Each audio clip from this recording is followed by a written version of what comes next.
welcome back to Two Tall Guys Talking Sales. We're your hosts. I'm Kevin. And I'm Sean. And we are glad you're here. Thanks for joining us. In this podcast, we talk about real sales issues, big and small, for salespeople, selling situations, and sales leadership. Collectively, we have over 50 years of sales, selling leadership, and sales acumen under our belts, and we're here to share a little bit of that with you in the next 15 minutes. We're glad you're here. Enjoy the show. Hey, Kevin, I want to talk about competition, and I have a goal here because I love talking about competition.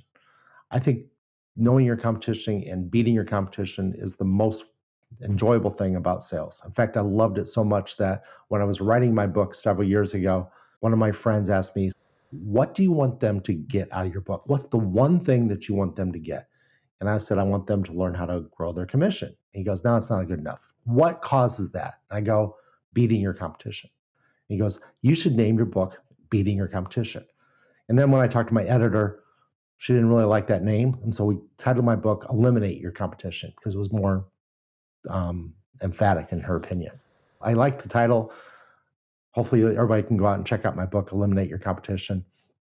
But I really enjoyed the concept of your competition is very important in a sales strategy at an account.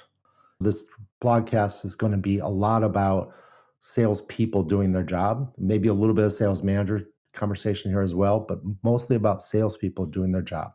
Who is your prospect talking to that is your competition?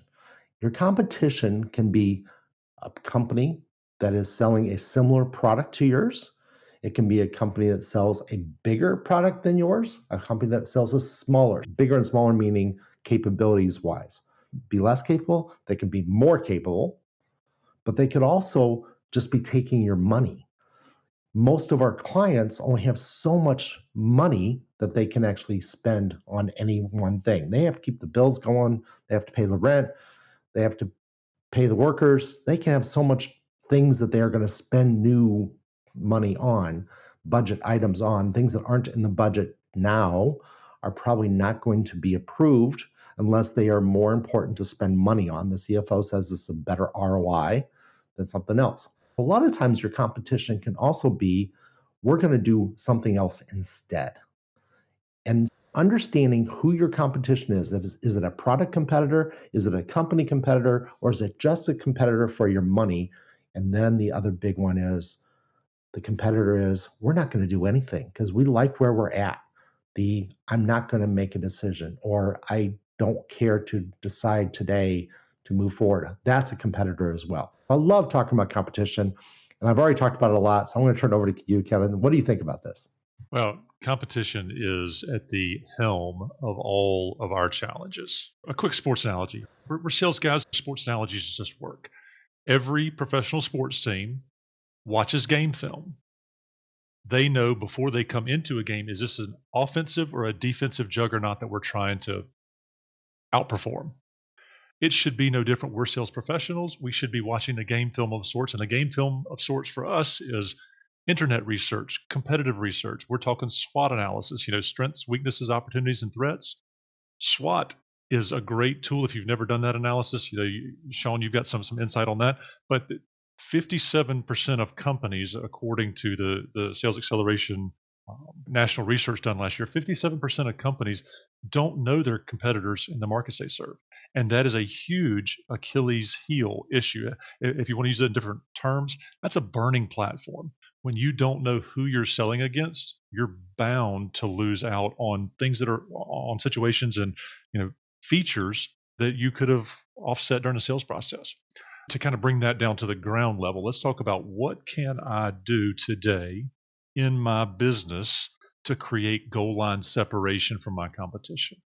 If I know that I am really strong and have a history of client success with small business or family-owned business, and I have a strong sales operations background, and I have software in my background, that is what I do well. Okay, so that's my strengths. But a strength is really only what somebody will pay you more for.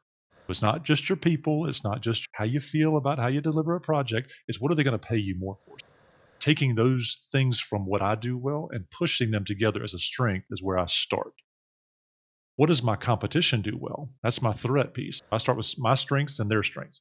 If I know that they're really good at mid-market XYZ and product feature this and that and the other, if I know they're really good there, then I start to measure and marry up those two things together and figure out, where am I different? What is a key differentiator for me? An opportunity is what is born out of that. And the threat is, where are they better than I am at something? If you as a leader can figure out, what are you good at? What is your number one competitor good at? Create an opportunity for you to excel and create an opportunity for you to cancel out one of their threats. Where do they do something better than you? Then you've got a good solid foundation for talking about competitive differentiators. Now, Sean, I really loved your point about the no decision. There's a whole lot of no decision that is the result of a long sales effort. There's a lot of dollars that you as listening audience are investing in salespeople in a sales process. Think of airplane tickets, gas, meals, entertainment, all the people, time, developing scopes of work and proposals. That's a lot of investment you're doing. Shouldn't you be paying close attention to how you're competing with those people? Thank you very much for that. I appreciate you talking about no decision. I actually think no decision is the biggest gotcha for most salespeople, because when we talk about the deals and we look at the old pipelines, we walk into a new client where you and I are a fractional VP of sales. We walk into that client, we look at their old deals. One of the first things I'll do is try to figure out, well, where did you win? Where did you lose in the past? That can give some insight as to where we should spend our time in the future. And I look at the old deals and the number of deals that I see where we lost to nobody. We lost to, they just didn't want to move forward, no decision kind of opportunities is amazing in some of the companies that I've dealt with. And I asked them, how much time did you spend on that opportunity? Weeks, months, maybe years working on that opportunity. And then it went nowhere. That is a big, big waste. The company obviously didn't think that what you were selling was valuable enough for them to make a change in their processes, the change in the tools that they use, the change in the products that they buy, whatever. They did not think there was enough value there for you to actually get an order, for anybody to get an order. They didn't want to buy. They were not in a buying mode. They may have said that they were, but somebody somewhere knew all along they were not in a buying mode. And that is the problem with no decision, is it's usually because you're just not high enough for the economic buyer to say, there's no way I'm buying this. I don't care what the ROI is, because we're not doing that because we're buying another company. We're building a new plant. We're whatever we're doing that is more important to the future of our company than buying your thing that you're selling. Understanding that and get through that no decision competitor simply means you just aren't high enough in the organization. You have not had a conversation with an economic buyer to actually drive that conversation through and understand if they're going to buy. Now, earlier, Kevin, you said SWOT, and I'm going to kind of dig into that just real quickly. SWOT, in case people don't know and you're not familiar with that term, stands for strengths, weaknesses, opportunity, and threats. SWOT is an analysis that you can do on your competitor. But before you do it on your competitor, you need to do it on yourself. You need to figure out, just like Kevin was listing his strengths and weaknesses and his opportunities and his threats in his business, you need to do that for your business as well. Now, I'm going to tell you a little trick. And if you've seen me present about artificial intelligence in the past, you've seen me do this.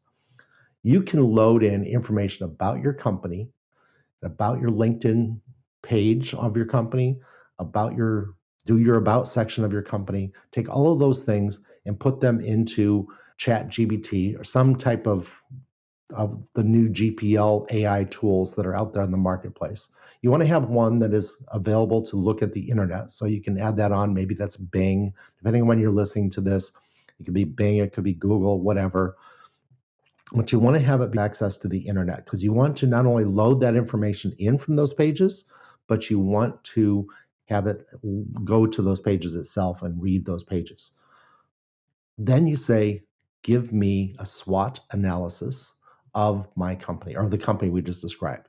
It will do a great job of doing that. It won't be a fantastic job. It won't be something that you would ever get paid for creating a SWOT analysis. It won't be that good, but it will give you a good first head start on what is the strengths, the weaknesses, and the opportunities and threats, the SWOT of your company.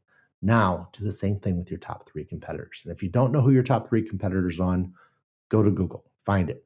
Go to Thomson, find it. You can find your top 3 competitors. I have a client right now, and I'm not going to name the client. I'm not even going to name their industry. They have over 10,000 competitors in the United States listed in Thomson. 10,000 competitors. Now, they're not going to do a SWOT analysis on all 10,000. That's just doesn't make any sense. But they can do a SWOT analysis on the 5 that are in Southern Ohio, which is where we do this podcast. By the way, in case you didn't know this, we do this podcast in Cincinnati, Ohio. Kevin, what do you think about all that? I talked a lot. And I'm glad you did, because finding tools that are practical for sales leaders, owners, small business owners, it's entirely useful and relevant. If you're a salesperson who doesn't have a budget for buying a new shiny object to do some of this work for them, you just gave them an actionable example for how they can take a challenge they have, meaning the competitive analysis and a need to do that, how to use artificial intelligence, a free version. It works whether you're using the free version of Chat GPT or not, and apply it to their business. There are going to be people in the comments here or in the feedback are going to say, well, SWOT is old, kind of like BANT. Qualification is old. Well, if you're using SOAR or PESTLE or any of the other tools or acronyms, that's fine. The thing that Sean and I are putting forth here as a best practice is that you need to do some competitive analysis. Regardless of which acronym you ascribe to, do something, because doing nothing is unacceptable. I'm going to let that sink in for a minute. Doing nothing is unacceptable. It's like prospecting. If you don't prospect, that is an unacceptable behavior. And I'm going to go back to your point that you said before. 57% of companies don't know their competitions in the markets they serve. I'm sorry, that's just unacceptable. We need to figure that out. If you're in a small company right now, you need to figure out, you need to be one of the 43%, not one of the 57%. And chances are, a good number of your competitors, if you're a small business salesperson, if you work for a small business today, a good number of your competitors don't do competitive analysis against you.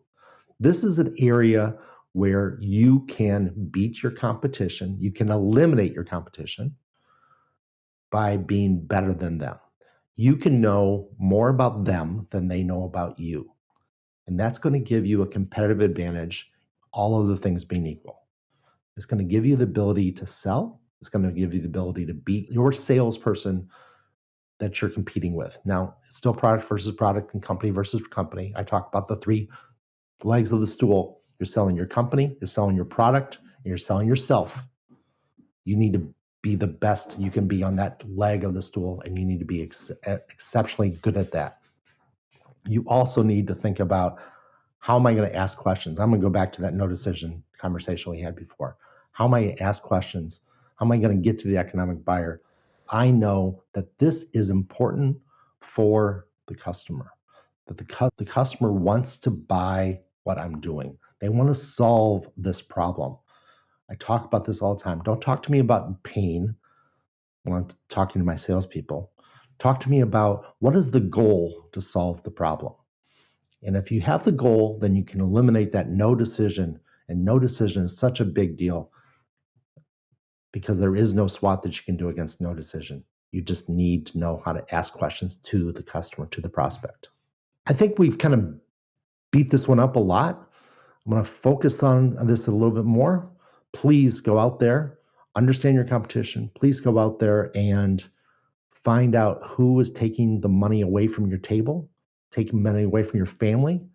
Remember, and this is why I named my book Eliminate Your Competition, because at the end of the day, every competitor is eliminated but one.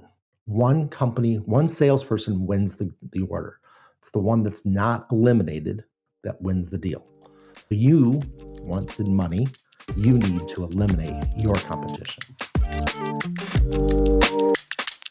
Thank you very much for joining us on this podcast of 2 Tall Guys Talking Sales. We hope that we were able to share some valuable insight, valuable knowledge with you to make your selling adventures easier and more successful. Please join us every week. We drop these on Tuesday afternoon at 4:30 p.m. Eastern Time. Please subscribe to us in your favorite podcast player. Also, please join us on LinkedIn, where we do a CEO workshop, and that CEO workshop is dedicated monthly to big questions that CEOs are having and how to grow their business and drive sales. You can find us on LinkedIn. Just search for Two Tall Guys Talking Sales. Thank you very much. Have a great day.